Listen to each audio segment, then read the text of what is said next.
ఇందిరమ్మ ఇళ్ల కోసం ప్రజాపాలనలో వచ్చిన మొత్తం దరఖాస్తుల్లో అర్హుల జాబితాను ప్రభుత్వం ఇప్పటికే సిద్ధం చేసింది.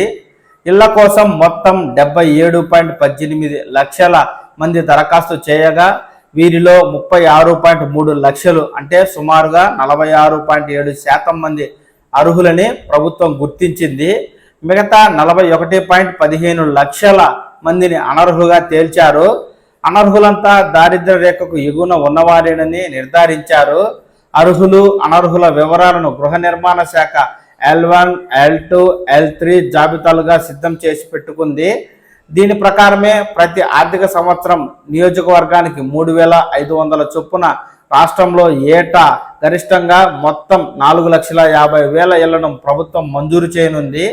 ఇళ్ల దరఖాస్తుల వివరాలను ఇందిరమ్మ యాప్లో నమోదు చేసి యాప్లో పొందుపరిచిన మార్గదర్శకాల మేరకు అన్ని కోణాల్లోనూ సర్వేతో పాటు ప్రభుత్వం నిర్వహించిన ఇంటింటి కుటుంబ సర్వే ద్వారా దరఖాస్తుదారులను L1, L2, L3గా విభజించి L1లో 23.5 లక్షలు, L2లో 21.44 లక్షలు, L3లో 32.69 లక్షల దరఖాస్తులను ఉన్నట్లుగా తేల్చారు.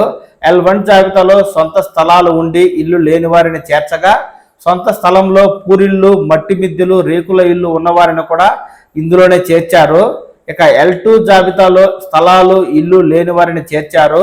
L3 జాబితాలో ప్రభుత్వ ఉద్యోగులు, సొంత ఇల్లు, కార్లు, దారిద్ర్య రేఖకు ఎగువన ఉన్నవారు, ఆదాయ పన్ను చెల్లిస్తున్న వారిని చేర్చారు. వీటి ఆధారంగా గత ఫిబ్రవరిలోనే జాబితాను తయారు చేశారు.